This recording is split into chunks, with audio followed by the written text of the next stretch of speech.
종합제TV 시청자 여러분 안녕하십니까. 2020년 12월 30일입니다. 오후 3시 반을 지나고 있습니다. 문재인 대통령이 박범계 민주당 의원을 추미애 후임의 법무장관 후보자로 지명을 했습니다. 인사청문회를 통과하게 되어 있는데, 통과하게 되어 있다기보다는 이게 의무적인 게 아니니까 일단 인사청문회를 거치게 되어 있는데, 요사이는 인사청문회가 요식행위가 되어 가지고 일단 장관이 될 것임이 분명합니다.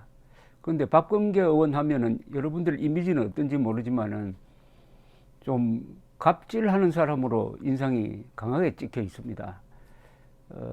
대법관, 현직 대법관에게 예산을 더 많이 달라고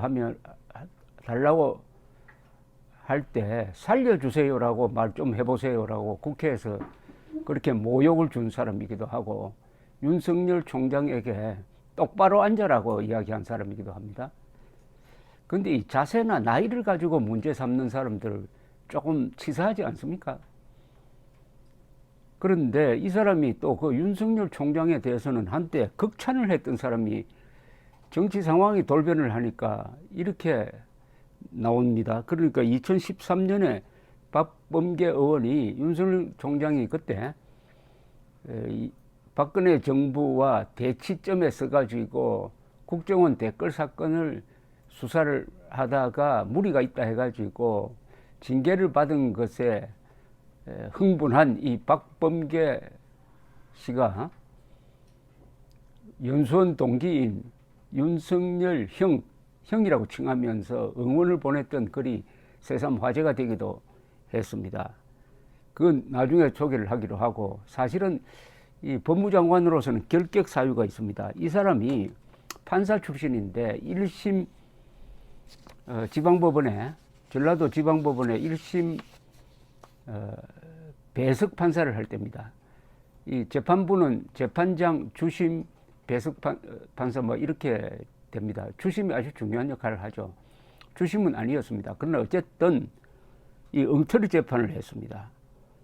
그러니까 3명의 강도치사범으로 기소된 사람에게 유죄를 선고해가지고 각각 3년에서 6년 징역형을 살고 나왔는데, 도합해가지고 10년 이상 살았습니다. 이 세 사람이 청년이었어요. 나중에 진범이 잡혔습니다. 그래서 이 세 사람이 도합 한 10년 이상 억울한 옥살이를 했다는 것이 밝혀진 사건의 책임자입니다. 근데 이런 사람은 아까 뭐 오만한 자세라든지 이런 것과 견주어 본다면은 특별한 사유가 아니면은, 그러니까 특별하게 좋은 이 자리에는 이 사람이 아니면은 할 수 없다가 아니면은 절대로 이런 사람은 법무장관 자리에는 안 앉힙니다. 다른 자리도 있는데 왜 법무장관에 결정적 오판을 해가지고 세 사람의 인생을 망쳐놓은 사람을 왜 거기 앉힙니까? 이 사건의 개요는 이미 유명합니다. 이거는 뭐 텔레비전 드라마도 나오고 해가지고 유명한 사건이에요. 삼례 나라 슈퍼 강도치사 사건입니다. 삼례, 전라북도 완주군 삼례읍의 나라 슈퍼에서 발생한 사건인데, 1999년 2월 6일 새벽에 3명의 강도가 들어가서 잠들고 있던 주인 박 씨와 부인 최 씨, 그리고 장모 유 할머니를 위협하여 테이프로 묶은 뒤 금품을 훔치고 달아났는데, 이 할머니, 77세이던 할머니가 질식사했습니다. 강도치사입니다. 강도살인하고 조금 다르죠. 강도치사인데 결국 이게 우여곡절 끝에 2016년 10월 28일 재심에서 무죄 판결을 받았습니다. 그러니까 17년 만에 무죄 판결을 받았던 사건이었습니다. 이게 경찰이 엉터리 수사를 했어요. 일종의 가혹행위를 했습니다. 사건 발생 9일 만에 이웃에 살고 있던 20살 전후 되는 청년 3명을 붙들어서 이 자백을 받았는데, 이게 가혹행위에 의한 자백이죠. 1심, 2심 대법원 다 그냥 쭉 유죄가 확정이 되었습니다. 3년에서 6년 사이 징역형을 선고받았는데 이들은 계속 거짓 자백을 했다고 줄기차게 주장을 했지만은 판사들이 받아들여지지 않았습니다. 그러다가 1999년 11월 99년 이들이 아직 복역하고 있을 때입니다. 부산지검은 진범이 따로 있다는 제보를 받고 용의자 3명을 검거를 해가지고 자백까지 받아가지고 전주지검으로 넘겼는데 전주지검은 이들을 무혐의 처분해가지고 놔주고 말았습니다.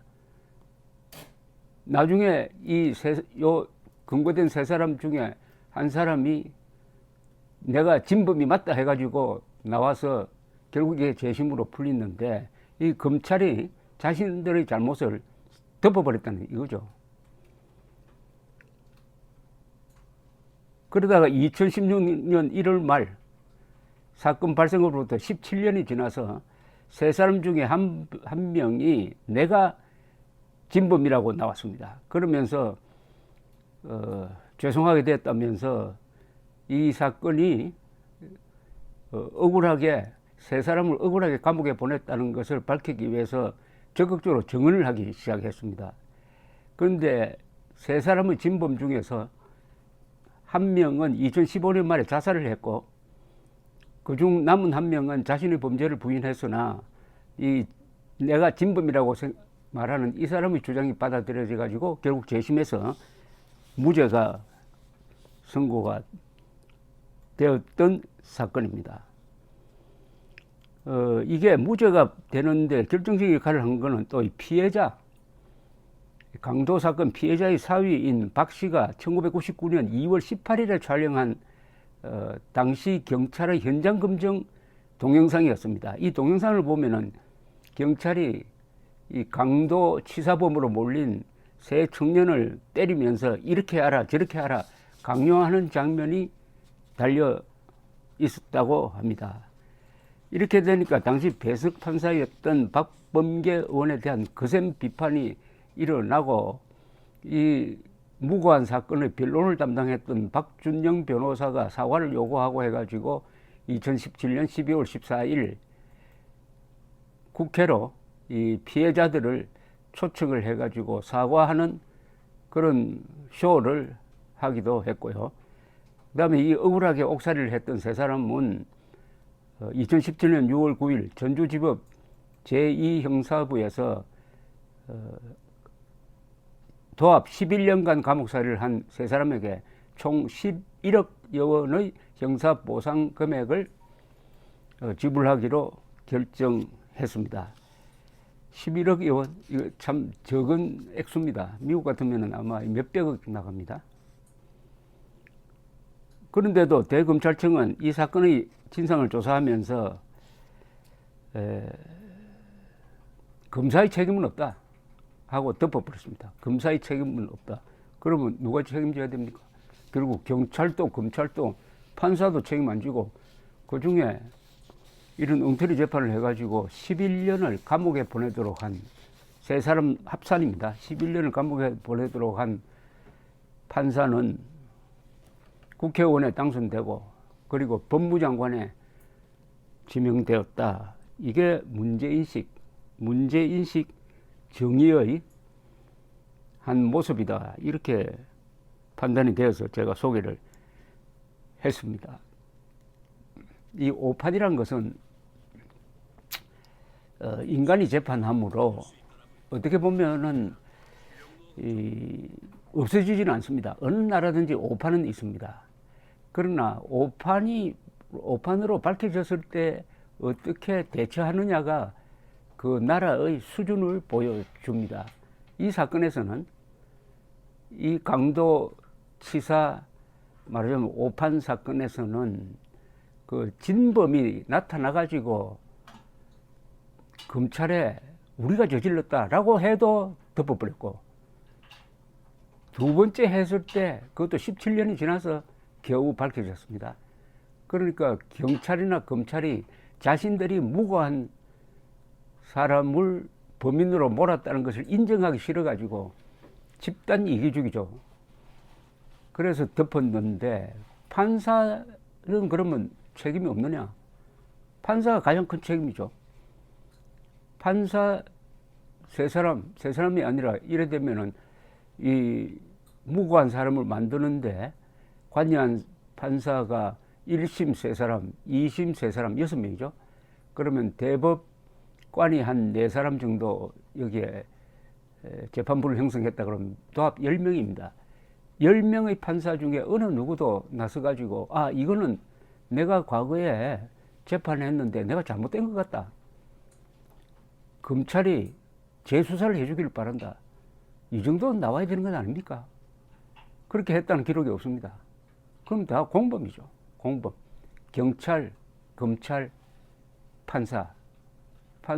그런데 이거는 정말 이걸 보면 수많은 오판이 있었다고 판단됩니다. 제가 한때는 이 오판 사건을 취재하는 데 열을 올렸는데 오판에 이르도록 하는 것은 경찰 수사 단계에서 고문이 들어가고 경찰의 고문에 의한 자백을 바로잡지 않고 그리고 판사는 그냥 서류만 보고 예 했으니까 그걸 가지고 그걸 또 법정에서 억울하다고 하는 거 다 무시해버리고 또 대부분 이 오판의 대상이 되는 사람이 말하면 백이 없고 배경이 없는 그런 아주 약한 사람입니다. 집에 뭐 좀 잘 나가는 사람, 국회의원 한 사람만 있고 기자 한 사람만 있어도 이렇게 당하지는 않아요. 그런 사람들이 이런 처지에 놓이는데 어쨌든 엉터리 재판으로 3사람의 인생을 망친 사람이 법무장관에 임명됐는데 이 사람의 요사의 행동을 보면은 전혀 반성이 과거의 그런 씻을 수 없는 과오에 대한 반성을 느낄 수가 없어서 제가 지적을 했습니다. 감사합니다.